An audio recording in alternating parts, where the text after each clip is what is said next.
Hey guys, welcome to my mini blog. অনেক দিন পর তোমাদের জন্য একটা মিনি ব্লগ নিয়ে চলে এসেছি। তো আজকে আমি এসেছি মামার বাড়ি। তো রাত তখন 8টা, তখন আমরা বেরিয়েছিলাম।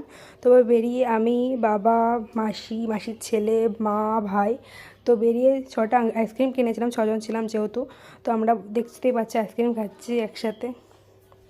ও কী যেন বলছিল, যাই হোক মনে নেই। তারপর আমরা ফুচকা খেয়ে নিয়েছি। ফুচকাটা নেওয়া হয়নি ভিডিও। তো তারপরে চিপস কিনে নিল মাসি দেখিয়ে দিল 6 প্যাকেট। তো চিপস খেতে খেতে এখানে মাঠে একটু বসছিলাম হাওয়া খাওয়ার জন্য। তো অতটা হাওয়া দিচ্ছিল না, যাই হোক আমি আর বসিনি, ওরাই বসেছিল। তারপর একটু দই খেয়ে নিলাম। তারপর আমাকে দৌড়াচ্ছে ধরার জন্য, আমি ভিডিও করছি, দৌড়াচ্ছে ধরার জন্য। সেই অবস্থাতেই ভিডিও নিয়েছি। তারপর মামা বাড়ি চলে এসেছি। এসে আলু পোস্ত আর পনিরের তরকারিতে ভাত খেয়ে বসে পড়েছি। খাওয়া হয়ে গেছিলো। সন্ধ্যেবেলাতে মামা পকোড়া সিঙ্গারা এনেছিলো। তো সব কিছু খেয়ে কেমন যেন হচ্ছিল।